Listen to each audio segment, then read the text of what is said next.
Today's the big awakening ceremony where village kids find out their job classes. Everyone's hyped for Errol, his mom's a legendary sword princess, and his dad's a top-tier archmage.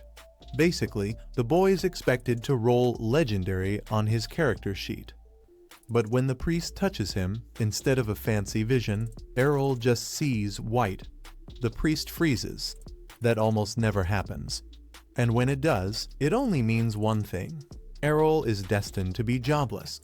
The crowd reacts like someone just announced college degrees are useless in the real world. Classes are a huge deal. They give you powers, skills, and a career path.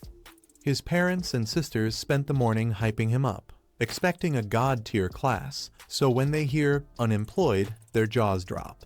Still, they love him and immediately start canceling retirement plans, telling Errol he can just live in their basement forever. But Errol's not about that basement dweller life. Sure, a class would have been nice, but he's been training with his mom for years and somehow hasn't been cut in half yet. That has to mean he's improving.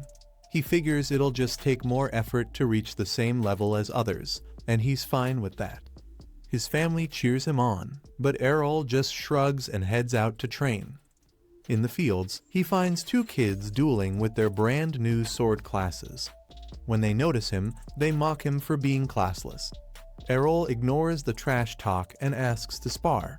They laugh but agree, especially after he confirms he has divine protection, meaning they won't accidentally kill him. The duel starts, and Errol immediately holds his ground. His form is so solid the kids can't land a hit. Even when they try a 2-on-1 sneak attack ruined by one of them yelling during the sneak part, Errol dodges and knocks them both out with ease. Just then, red-haired boy shows up. He's the son of Captain Evans, the village guard chief, and he's not impressed. He says Errol only won because those two were weaklings. Unlike them, he trains daily and even has intermediate sword skills. He's also salty that everyone says Errol's mom is stronger than his dad, and he's out to prove otherwise.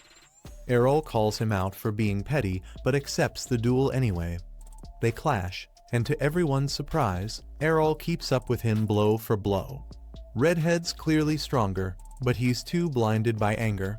When he overextends with a wild swing, Errol goes for the win.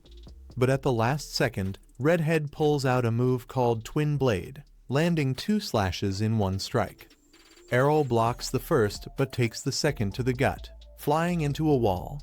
Redhead smirks, declaring victory, while Errol lies there realizing he just got comboed. Redhead admits Errol's a lot better than he expected and even respects him for it. But he still insists there's no way a classless nobody could defend against a sword skill like that.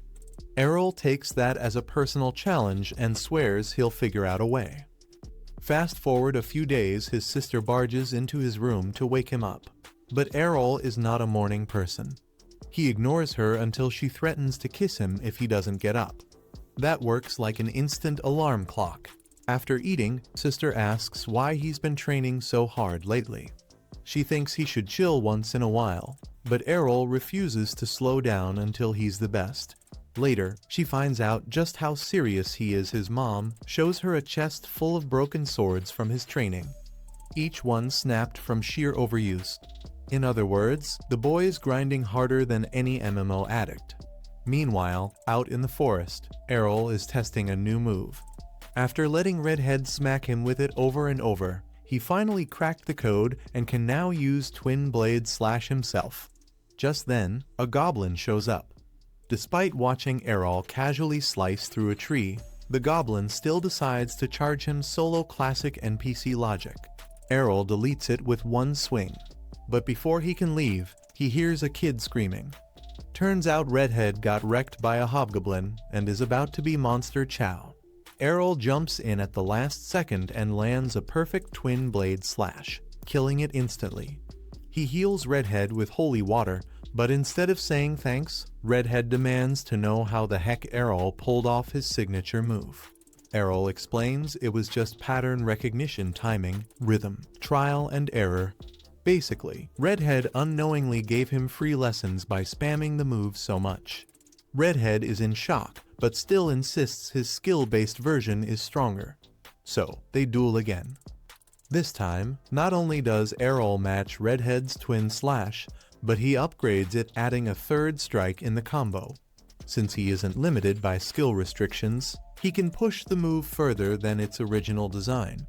Redhead is floored, literally, while Errol walks away like, yeah, dominance established.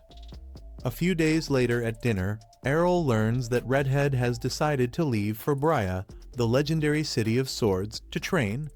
Errol knows he's the reason Redhead ran off, but the city itself sounds interesting. He's already considering going there too. 5 years later, Errol is older and on his way to Bria City in a carriage. While passing through a forest, the driver tells everyone they'll reach Brescia after climbing a hill. Right on cue, a horde of wild orcs appears, led by an orc king. The tough-talking swordsmen instantly freeze, soil their pants, and bolt. Even the driver tries to run, but Errol calmly steps forward. He blinks into the horde, slices through orcs like paper, then spins into a deadly tornado, wiping them all out. The stunned driver recognizes the move. It's the legendary Sword Princess's skill, which is supposed to be for women only. Before anyone can process it, Errol leaps over the Orc King, buries his blade into its skull, and drops the beast in one clean strike. Then he dusts himself off and casually tells the driver to keep heading to Bria. When asked why he's going there, Errol simply says, "To get stronger." The driver laughs. He already looks overpowered, but Errol insists. Another boy excitedly asks about his class, and Errol shocks everyone. "I don't have one." Flashback 5 years ago. Errol showed his mom the twin slice skill he picked up. She couldn't believe it, since he had no class. But Errol begged her to teach him the Sword Princess's techniques before he left for training. She was so amazed she bragged to the whole family about his talent. Back to the present, Errol wakes up from that memory as the driver drops him off in Brescia. Surrounded by powerful swordsmen, Errol asks about the driver's class. The man pretends to be ordinary, but Errol calls him out. Reluctantly, the driver admits he's an advanced holy knight. When Errol asks why he's chauffeuring, the knight shrugs. Sometimes even heroes need a break. He advises Errol to join a guild, enter tournaments, and earn money. But he warns that not every guild is good. Inside the city, Errol immediately gets approached by a desperate girl named Lilia. She tries to rope him into her guild with a sales pitch, but Errol ignores her. When she begs harder, even offering a date, he flat out rejects her, which nearly makes her explode. Curious about the strongest guild, Errol learns about Black Blade. But when he tries to join, the receptionist mocks him for being classless and kicks him out. Other guilds do the same. Feeling discouraged, Errol remembers the letter of recommendation his mom gave him for her old guild. He finally decides to use it. Of course, Lilia pops up again, still begging. She humiliates herself in front of townsfolk, offering even to lick his boots if he'll join. Errol refuses. Eventually, she drags him to her guild's giant but shabby headquarters, the once famous Dragon Fang Guild, now in ruins. Inside, her drunken father, once the legendary dual swords king, stumbles out, missing an arm and his glory days. He tells Errol to leave, since the guild is finished, then storms off. Lilia explains her father was once one of the best, but now they're a shadow of their past. She's certain Errol won't join. Instead, he surprises her by saying, "Why not? No one else will take me anyway." Overjoyed, Lilia gives him a contract. But the moment she realizes Errol really is classless, her smile fades. She calmly pulls out her sword and threatens to give him the only class he deserves, the deceased one. Furious, she calls him trash for embarrassing her. Just then, a woman named Ryanair enters, and Lilia immediately dives into her arms for comfort, whining that some classless scammer tried tricking her. But the moment Ryanair sees Errol, she freezes. She knows him. Errol, confused, asks how. Ryanair reminds him they sparred as kids, but he draws a blank. Then she says they met 5 years ago. Errol grins and replies, "Impossible. I'd never forget a beauty like you." Ryaner instantly turns red, while Errol finally remembers. Except he recalls fighting a red-headed boy. Turns out, that boy was her. Ryaner is actually Captain Evans's only daughter. Errol apologizes for not recognizing her, while she awkwardly blames her long hair for the mix-up. Lilia, still annoyed, asks if this is the same classless boy who beat her. Ryaner confirms, and Lilia is stunned. Fired up, Ryaner declares she won't lose this time, she's way stronger now. She challenges him to a rematch, and they drag him to the training grounds. Lilia becomes the referee, still grumbling about why Ryaner would waste time on a nobody. The duel starts. Ryaner opens with Twin Slice, and Errol thinks he can block it easily wrong. Her attacks smash through, thanks to her ridiculously heavy sword. She reveals her Brute Swordsman class, which multiplies her strength and defense. Errol is impressed, but realizes he'll lose if he keeps fighting head-on. Ryaner, determined, keeps revealing her techniques, just to prove she can beat him. That's when Errol flips the script. He says her speed won't catch him. She charges, lands a clean strike only for him to vanish. It's a shadow clone. He appears behind her and taps her neck. Ryaner is shocked he used the Supreme Swordsman's shadow technique. Errol shrugs it off like it's just moving fast. She feels insulted, but he insists it took him ages to master. He keeps dodging and countering until he lands his mom's counter technique, dropping Ryaner flat. Lilia, stunned, declares him the winner. Ryaner, frustrated and teary, can't believe she lost after training so hard for 5 years.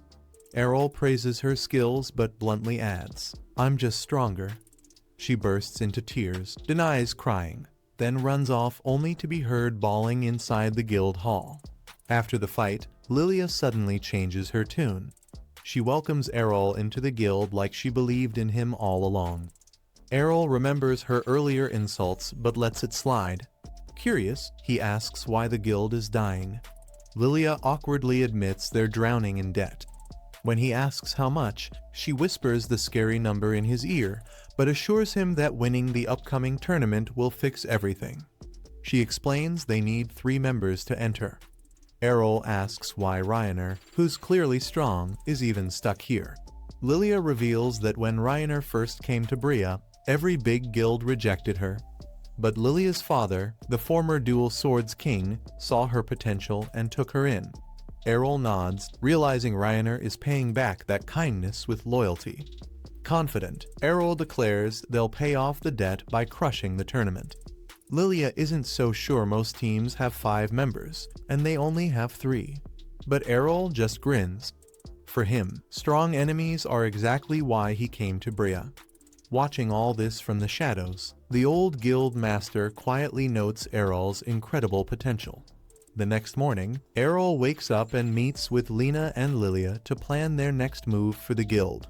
Lilia proudly announces that now that Dragonfang finally has 3 members, they can enter the upcoming team battle tournament this weekend. She explains the rules. The matches are one-on-one eliminations, with a maximum of 5 members per team. Lena worries since they only have 3 people, but Lilia reassures her she and Lena are both B rank, and unless they face an A rank fighter, they'll be fine. Errol, who didn't even know there was a ranking system, listens as Lilia explains it. There are 4 ranks, and out of 500 swordsmen in Brussia, only 20 are A rank.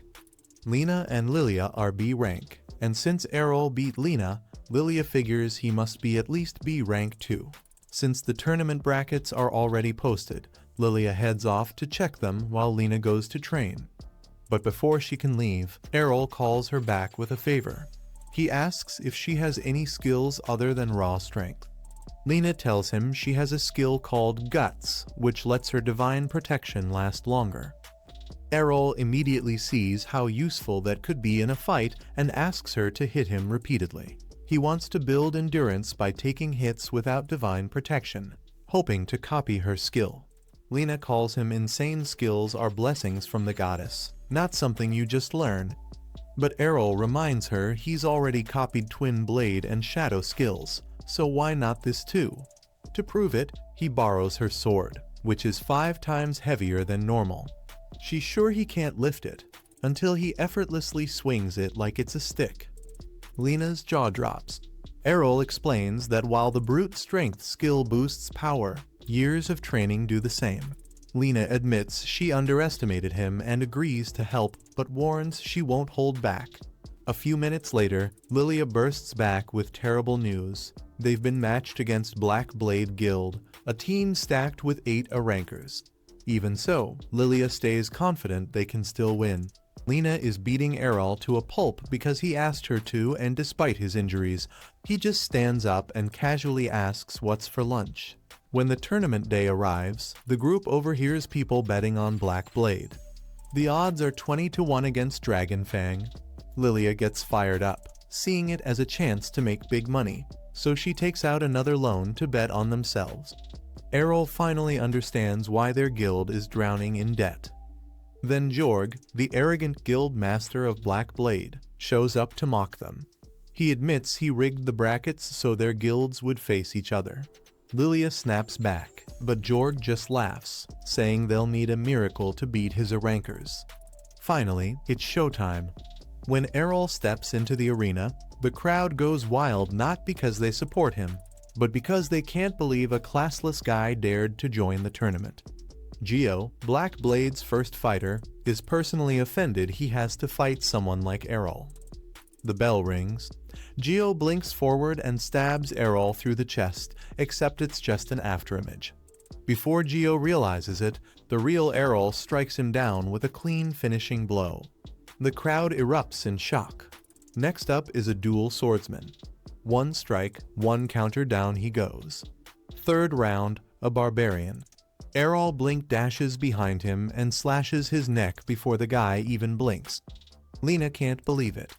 Lilia is thrilled Errol might actually win all 5 matches by himself. By the time Errol faces the shield bearer, the guy's already fuming. He thinks Errol must be lying about being classless. Errol just shrugs and says, "Hard work beats classes." The shield bearer charges in with a shield bash, but Errol sees it coming, kicks the shield out of his hand, and grins. The guy recognizes the move. It's the barbarian's kick from the previous round. Errol admits he copied it, adjusts his stance mid-sentence, and lands another clean kick to the ribs. The shield bearer is completely stunned. There's no way someone should be able to just learn a skill like that on the spot. Errol casually explains that while some skills are complicated and take a lot of practice to master, the simpler ones, he can copy them just by watching. To prove it, he picks up the shield lying on the ground and ironically knocks the shield bearer out with his own shield bash. That makes Errol's 4th straight win, and the crowd is losing its mind. Many don't believe he's actually classless. They start shouting for him to be disqualified, convinced he's hiding something. Because of the uproar, the organizers call the Guild Association to pull up Errol's original class assessment. The announcer politely asks if he's okay with making it public, and Errol agrees without hesitation. A moment later, his assessment card appears on the big display for everyone to see. In plain, bold letters it says, "Classless." The entire arena falls silent. Lilia facepalms and jokes that if she had known Errol was this strong, she would have pawned off half her dad's treasures to bet even more money. Lena, however, is starting to get seriously concerned about her gambling addiction. Meanwhile, she can't help but admit that Errol's power is far beyond what she ever imagined. Then the final Black Blade fighter steps onto the stage. One look at him, and Errol knows this guy isn't like the others. The man, Masamune, smirks. He planned to bait Errol into striking distance and end the fight instantly with his ultimate move. But Errol surprises him by keeping his distance. Masamune actually respects that he wasn't expecting caution from someone who crushed 4 Awakens.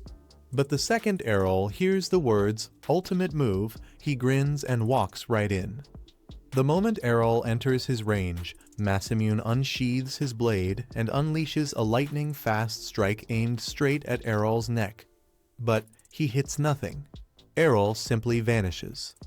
Before Masamune can react, Errol appears behind him and calmly explains that while Masamune is fast, He was trained by someone even faster. His reaction speed is on another level. Errol then activates the technique his mother taught him, piercing Tempest, and lands a clean, devastating strike. Masamune collapses unconscious. The crowd erupts. Errol just single-handedly defeated Black Blade's entire team. Lena and Lilia look at each other, stunned. They can't believe they won the whole tournament without lifting a finger. As Errol walks off stage, Lilia charges toward him for a victory hug, but he instinctively sidesteps. Old habits die hard. His sister used to ambush him with hugs all the time. He then turns to find Lena standing with her arms wide open too, until she realizes what she's doing, turns bright red, and awkwardly apologizes. Errol chuckles and says he wouldn't have minded, but maybe next time. Up in the stands, Jorg glares at Errol with clenched fists.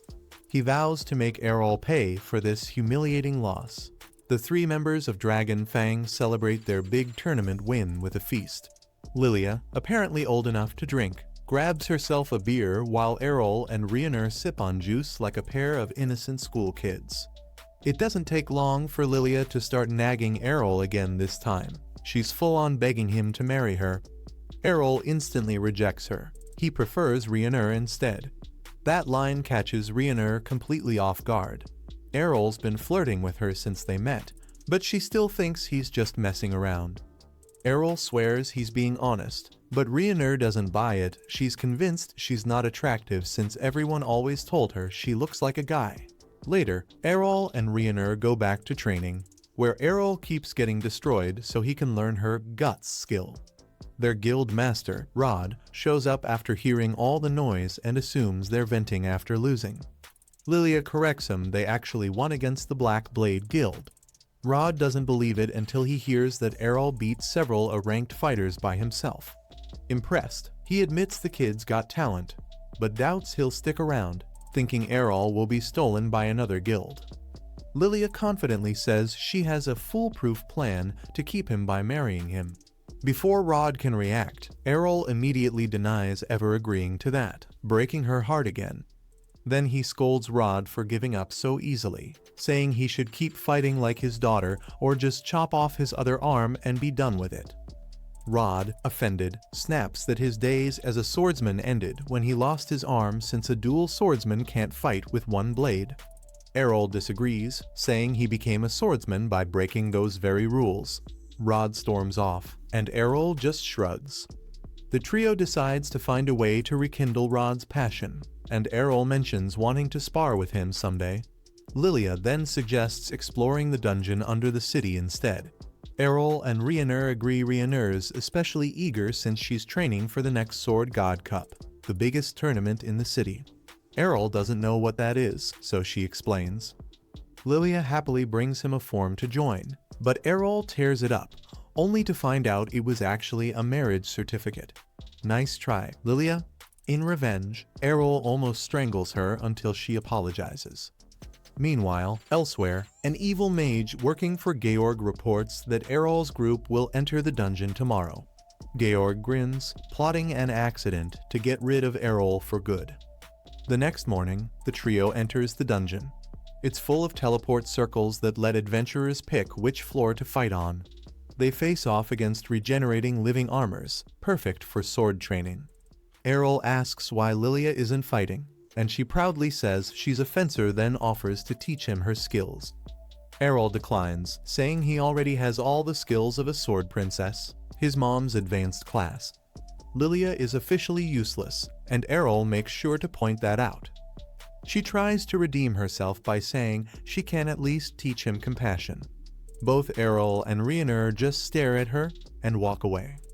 Soon, they hear screams and find a boy bleeding out. He begs them to save his friends trapped deeper inside. Rionur wants to help, but Lilia stops her, saying they shouldn't work for free, he needs to pay up. The boy recognizes Lilia, saying he's seen her in an interview. She lights up, thinking it's the hot swordsman one, but nope, it's from an interview about her falling guild. The boy, knowing Lilia's weakness for money, offers her cash, and of course, she takes it. Before entering the dungeon, Errol notices something's off. The boy's injuries look fake, he's bleeding yet walking fine. Lilia doesn't care, the money's real, so she's in. They follow him to his friends, but Errol quickly realizes the wounds are staged and his divine protection is gone, yet he's perfectly stable. Still, Errol decides to play along. The boy opens a gate to a blood-stained empty room with only one gold coin in the center. Lilia runs for it and accidentally triggers a teleportation trap that pulls everyone in, including the clueless boy. They end up on a hidden floor deeper than level 14, a place with no exits or monsters. As they try to figure things out, the boy panics. When Lilia approaches him, she accidentally kicks the coin, activating a portal. A massive shielded monster appears. The boy confesses he was paid to lure them there to be teleported to the lowest level, home of the sword gods. Before they can react, the monster attacks, slicing part of the boy's head and breaking the wall. The move Divine Air Slice is one Errol recognizes from the sword gods. The monster then pins Errol to the wall with Divine Step, a stronger version of his own Blink Dash. Errol fights back, saying he wanted to learn that very skill. The creature unleashes Divine Presence, freezing everyone in fear. Errol recalls training with his mother, a true sword god who taught him to endure that same technique and follow it up with Infinite Break. Channeling her lessons, Errol throws the gold coin and performs Infinite Break, destroying the monster in a flash of light. Everyone is stunned. Errol reveals his mother is the Sword Princess, secretly a sword god who hides her title to avoid fame. Rhaenyra realizes she never had a chance against him. A portal opens, and they escape, even taking the boy with them.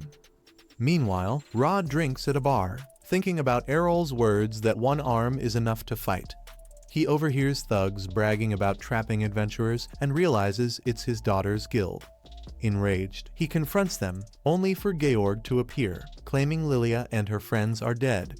Rod collapses in despair. But moments later, Lilia, Errol, and Rhaenyra walk in alive, celebrating.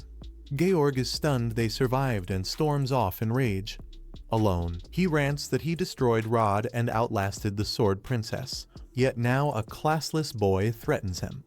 His fury awakens a cursed sword glowing with dark energy, one that offers him power through rage. The next day, Lilia and Lena are sitting together in the lounge when Lilia notices the preliminary matchups for the tournament. Her face drops, she's been paired against Errol. That means her chances of reaching the finals are basically zero. Errol tries to comfort her in his usual blunt way by pointing out that she didn't have great odds anyway, which, of course, doesn't help. Lena, thankfully, isn't in Errol's bracket, but her path is still full of strong contenders. Both girls decide to train harder. Lilia, despite knowing she can't beat Errol, heads back into the dungeon to practice. She asks Errol to tag along for protection, but he's not in the mood. Just then, Rod overhears and warns her to be careful, George might have another trap waiting. Seeing how worried her dad looks, Lilia promises to stay alert, which eases his mind. Errol is surprised to see Rod acting so protective, but after almost losing his daughter, Rod's finally found his resolve again and started training despite his missing arm. Soon, the big day arrives. The arena is packed for the prelims.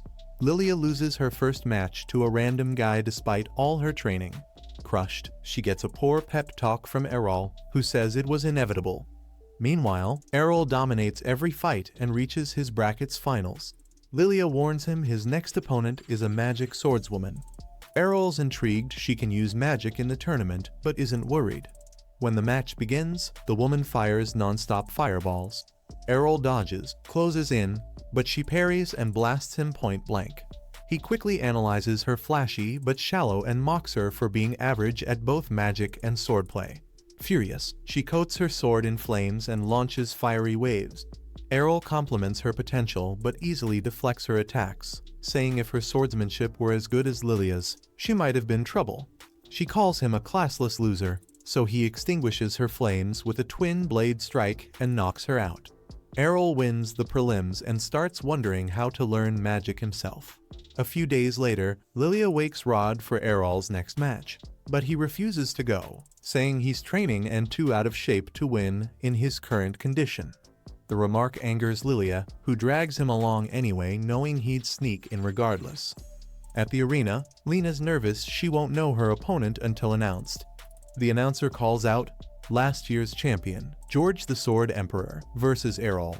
When George appears, he looks monstrous, a dark aura surrounding him. Rod recognizes the cursed blade he carries and yells for Errol to stay back. The sword's demon, Durgulda, reveals itself, boasting it's finally free after centuries of being sealed. The crowd panics, but Durg traps everyone inside. Errol steps up. Durg mocks him for resisting, but Errol says he can win after all. A sword god defeated Durg once before. Durg laughs that no sword god exists anymore. Errol smirks, there's still at least one alive. Their fight begins.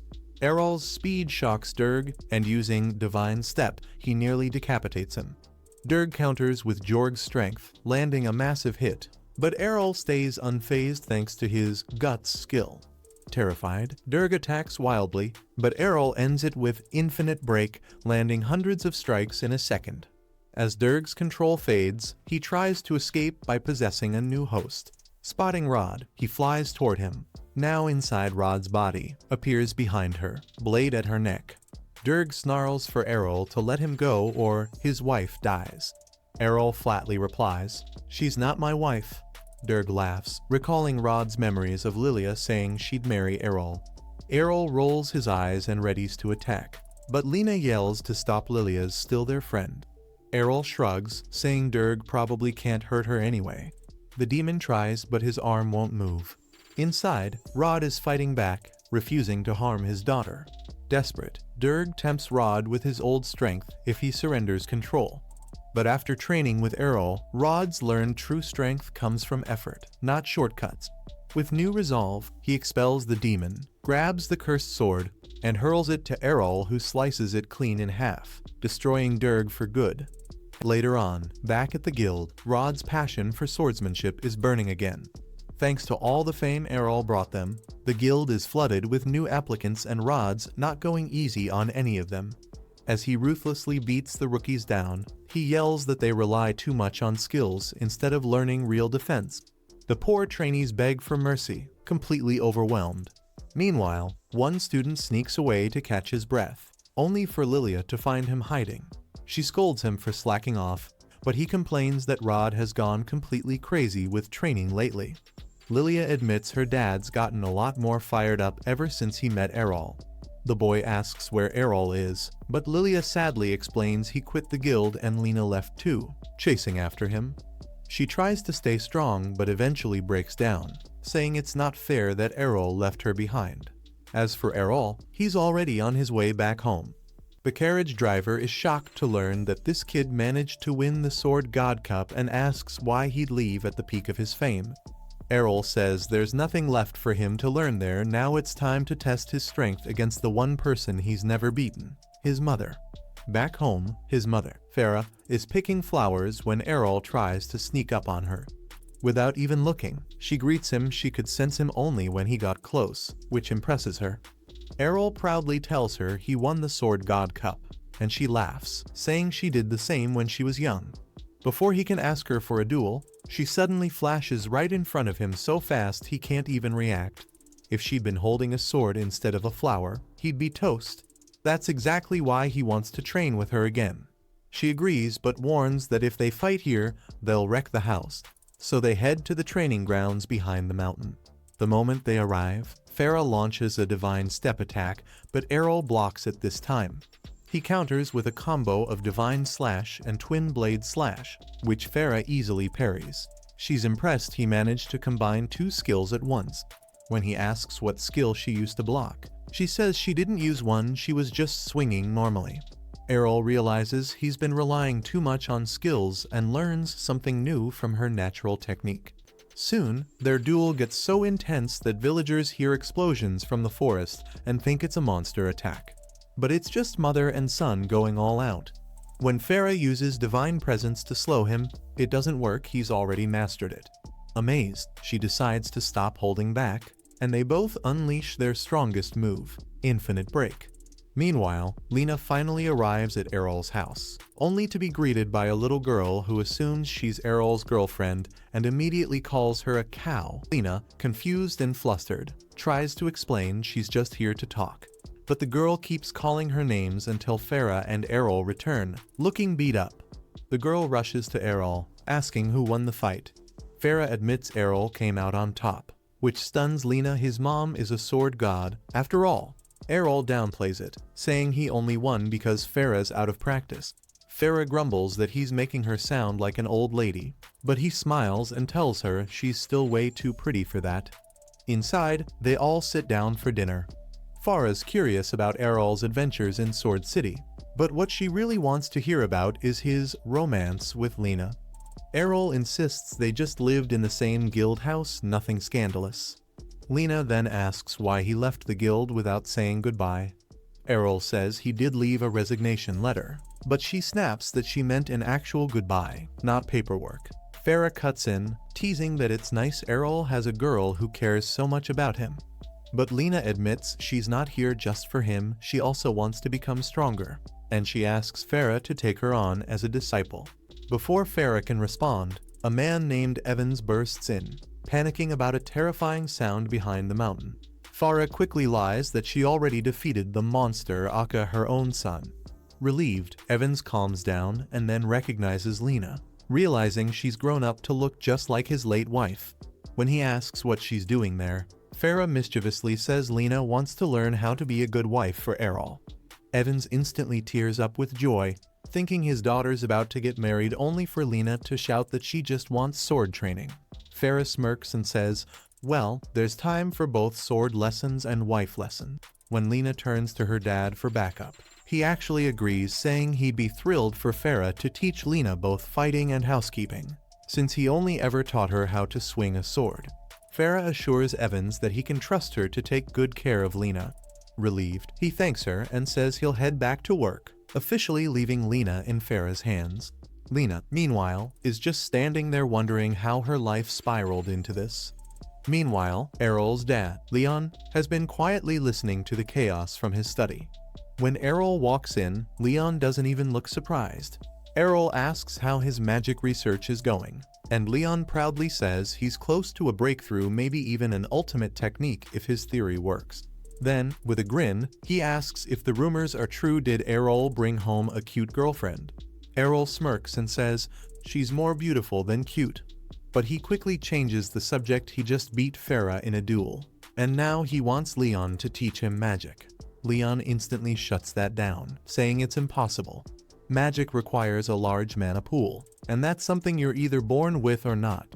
Meanwhile, in the kitchen, Farah is trying to teach Lena how to cook. Unfortunately, the moment Lena touches the table, she shatters it into pieces. She apologizes profusely, but Farah just laughs and says, no worries, we'll start from the basics. Later, Errol and Leon finish repairing the table by hand. Errol wonders why Leon didn't just fix it with magic. Leon says Farah prefers when he does things the old-fashioned way, but since Errol's curious, he picks up a broken mug and casually casts a rebuild spell to restore it. As they clean up, Leon warns Errol not to get his hopes up. Swordsmanship can be trained, but magic depends on how much mana you're born with. Errol admits he probably doesn't have much, but he's sure there's some in him. He explains that back in Sword City, he once drank several mysterious potions after running out of holy water despite Lena warning they might be poison. They weren't. Instead, he felt something awaken inside him, his mana. Leon's eyes widen. If that's true, Errol might really be able to use magic. He tells him to focus that energy into one point. At first nothing happens, then a faint blue glow appears in Errol's hand. Leon is thrilled that small light proves it, but Errol immediately collapses, having used up all his mana. Leon says he'll need to expand his mana pool first, something Errol's determination is perfect for. The next day, Errol buys every mana potion in town and begins non-stop training, draining and refilling his mana over and over. 6 months later, he can finally maintain a stable sphere of mana. Leon praises him, though notes his capacities still only equal to a 10-year-old mage. He hands Errol a page of magical script since Errol has no mage class. He'll have to memorize each spell manually, word by word. Leon finally suggests that once his mana grows stronger, Errol should head to the City of Magic to study properly. And that wraps up episode 6. Errol's magical journey is just beginning. Meanwhile, Lena is still at Errol's house, learning to cook from Farah and dealing with the most terrifying part of the kitchen, dropping food into boiling oil without jumping like a scared cat. Back in the Magic City, Errol heads to the Bloom Institute to ask the instructor for permission to take the promotion exam early. She tries to brush him off, saying the exam only happens once a year. But Errol points out the rulebook, get one professor's recommendation, and you're allowed to take it early. She can't argue with that, so she says she'll consider recommending him, but only if he starts showing up to class like a normal student. Errol isn't happy with that. The whole point of taking the exam early is so he can skip the basic classes he's too advanced for. The instructor is offended, but he quickly explains he didn't mean her class was useless, he's just ahead of the curriculum. She takes that as a challenge and drags him out to the testing area. Kufa watches nervously from the stands since instructor Hengel is only one step away from becoming an archmage. The test is simple, no physical attacks, and if Errol can break her divine protection with magic, he wins. Hengel confidently starts the duel by dropping a massive ice storm on him, freezing him into a block of ice. She proudly tells Kufa that the best strategy is to immobilize your opponent right away. But a second later, Errol bursts out of the ice like it's nothing. He actually blocked her spell using 4 ice shields. Hengel is impressed, but not convinced. Now it's Errol's turn. He summons a dozen ice spikes. Hengel laughs at the beginner-level spell until he summons 50 more. She responds by summoning her own spikes to cancel his out, bragging she can easily double whatever he makes. So Errol does exactly that, and then creates another 100 spikes around her. Hengel realizes she can't keep up, so she switches to defense and throws up a massive ice wall. Errol's barrage slams into the wall with insane force, and though it makes the wall thicker, he suddenly stops and announces his final attack. Hengel thinks he's lost his mind, there's no way he can break her wall. But Errol reveals he strengthened her wall on purpose so she wouldn't notice her blind spot, the top.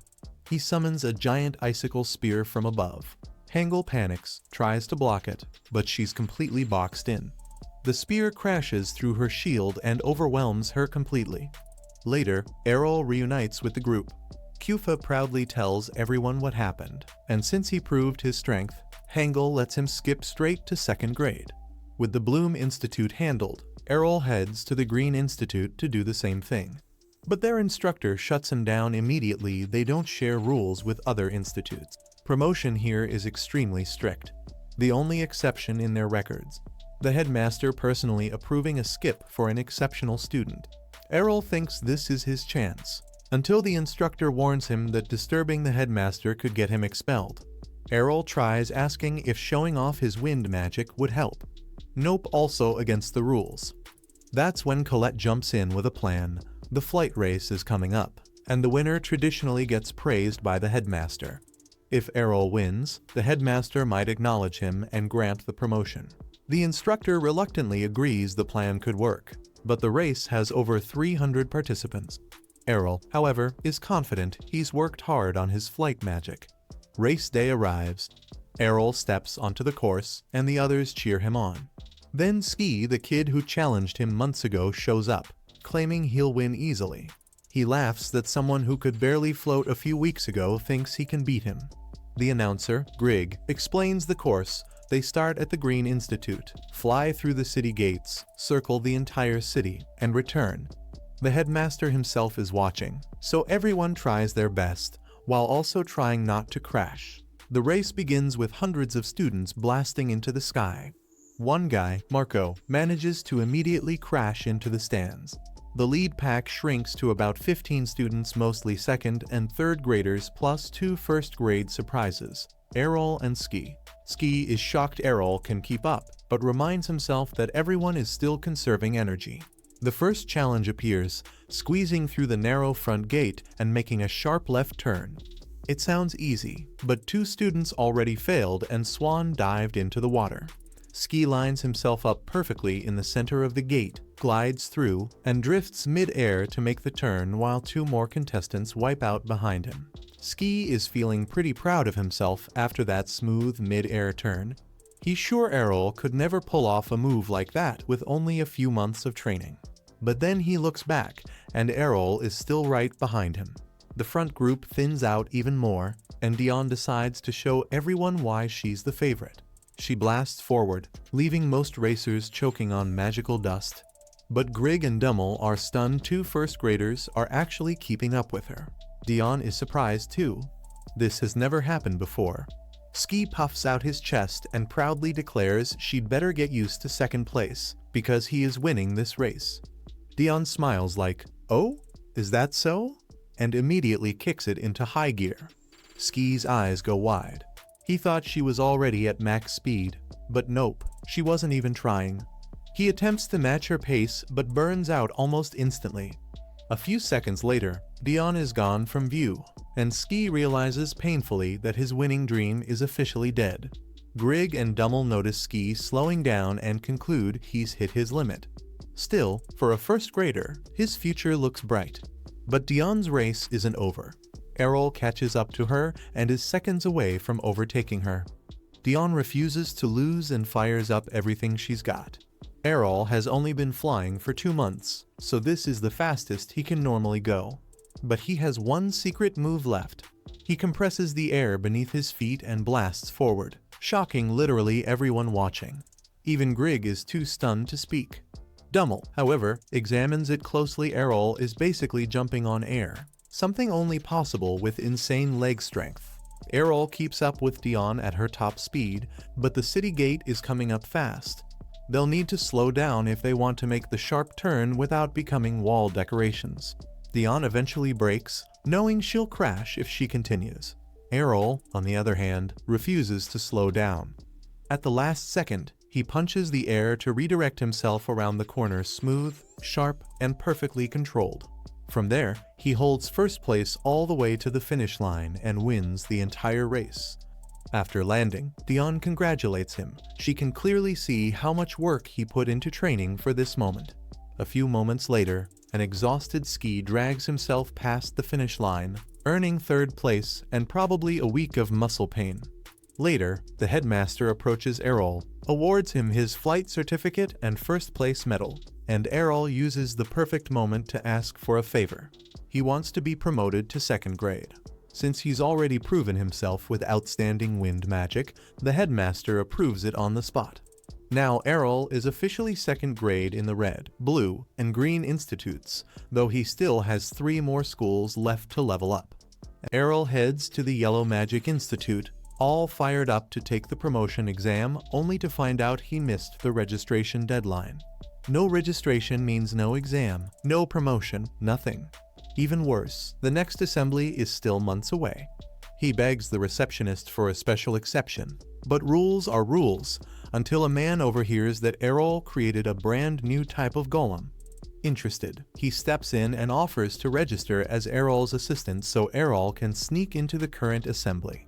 Errol agrees instantly, then the receptionist calmly warns him that he just signed up to be the assistant of Rogwell, the scariest golem instructor in existence.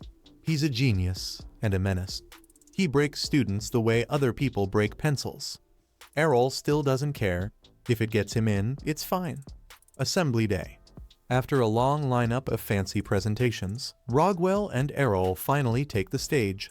Rogwell announces he'll demonstrate the power of his golems, which everyone knows means he's about to destroy some poor kid in a mock battle. Rogwell summons his rock golems. Errol summons his creation, Alpha. When Alpha steps out made entirely of metal, the audience gasps. Metal golems don't exist. Rogwell assumes a person is hiding inside, so he casually removes Alpha's head and sees it's empty. Errol explains he alchemized the metal himself. Rogwell laughs and predicts Alpha will crumble like cheap pottery. He orders his rock golem to punch Alpha, only for his golem's arm to turn into dust on impact. Silence. Rogwell regrows all his golems and commands them to attack at once. Errol taps Alpha's secret feature, 2 blades hidden in her back. Rogwell mocks him again, saying golems aren't flexible enough to use swords. Alpha immediately proves him wrong by zooming past all 4 golems and slicing them into scrap metal in a single move. Errol wins. The crowd goes feral. Rogwell demands to know how this is possible. Errol explains he made Alpha lightweight with flexible joints and taught her sword techniques based on his own moves. Rogwell admits defeat. Errol asks if he can take the promotion exam now. Rogwell says assistants aren't eligible, but he wants Errol on his research team and will personally recommend him to the headmaster. Errol accepts. Errol heads to the White Institute, where exams are way simpler. He meets Cade, a blind girl who sees mana. The second she senses Errol, she nearly faints. His mana feels endless, and he somehow has multiple magic attributes swirling inside him. She takes him to the exam site, an underground dungeon packed with undead. Everything inside is hostile. Errol's solution: spam holy light like he's mowing a lawn. The undead evaporate instantly. Before they even reach the deeper rooms, Cade just declares he passed the exam, only required clearing the entrance. She warns him he'll drain his mana at this rate. Errol casually says he's only used 1%. On the way out, he senses something hiding, blasts it, and reveals a high-level white. Cade panics. It's supposed to be extremely strong. Errol shrugs. It talked funny. She asks how he knows the Holy Cross, a spell only elite exorcists can use. Errol: I thought it was just a fancy holy ray. Cade nearly cries. Next stop, the Black Institute, which doesn't even have exams anymore because they barely have students. Errol wanders into a sealed testing chamber, opens a weird spellbook, and accidentally releases a demon that's been sealed for centuries. The demon thanks him, then immediately says he needs human blood to return home, starting with Errol. He attacks. Errol tries to cast Explosion, but the demon sealed the room with anti-magic. Demon laughs. What can a mage do without magic? Errol's answer: punch him in the face. He slices the demon's head off with his wand. Demon reattaches it. Horrified Errol must be a magic swordsman. The demon claims he's immortal. Errol notices he burns mana every time he regenerates, so Errol just keeps hitting him. Hours later, the immortal demon is the size of an action figure, begging for mercy. Errol decides that's enough bullying for now and frees him. After stamping a servitude seal on his chest, Tiny Demon throws a tantrum. Seal zaps him. He gives up. 6 months later, all 6 headmasters gather for a budget meeting. The Black Institute is getting a 60% cut because they haven't produced anything useful in years. The White Headmaster even suggests banning black magic. The city rep says budgets will depend on the magic tournament. If the Black Institute wins, they keep their funding if they win. Everyone leaves except the Black Headmaster, who is still in shock. The rep says glaring won't fix anything. If he wants money, he'd better prove black magic matters. Meanwhile, Errol and his friends wander the festival-decorated city. Kufa is shocked Errol doesn't know about the biggest celebration of the year. But Errol does know about the Institute tournament. Every headmaster already begged him to join their rookie division. He'll pick tomorrow. That same night. Desperate, the Black Headmaster summons a high-ranked demon, Gluttony. Instead of helping, Gluttony looks around and eats him alive. And the next morning, the rookie tournament is about to begin, and every headmaster is excited because each of them thinks they just recruited an insanely strong new student. But when Errol walks into the meeting, all the headmasters shout his name at once, claiming he is their star student. They all stare at him like, "Since when do you study at 6 schools at the same time?" Before they can start interrogating him, a massive boom shakes the entire festival area. A gigantic slime is rampaging across the grounds, eating monsters and heading straight for the students. The headmasters panic and sprint toward the chaos. A random student tries to stop it with fire magic, but the slime shrugs it off and almost eats him. Don swoops in and saves him at the last moment. Meanwhile, Aol's group is running for their lives. Collie trips and falls, and the slime is about to catch them. Ko and Kufa refuse to abandon her. Kufa puts up an ice wall, but it shatters like thin glass. Kaido uses a copied version of Errol's eruption spell, which slows the slime for 1 dramatic second before accomplishing absolutely nothing. The slime swings its tentacles at the kids, about to absorb them. But Errol appears out of nowhere and slices the tentacles clean off. The headmasters arrive and order the kids to evacuate. Errol asks if they want him to leave too, but the headmasters brag about having their supreme classes, so Errol shrugs and flies off. Problem: they have no clue what they're doing. They try their magic again. White and blue fire their strongest spells. The slime keeps moving like nothing happened. Red and green launch a flashy wind and fire combo, which somehow just makes the slime bigger. Yellow traps it in a stone cage, buying a few seconds. That's when they finally figure it out. The slime doesn't resist magic, it absorbs magic and gets stronger. Which is the worst case scenario for a city full of mages. High above the city, Errol watches, disappointed. All their spells are things his dad already taught him. He was hoping for something new. Looks like today isn't the day. Made explains that the creature is a gluttony slime, a monster that devours anything, especially mana.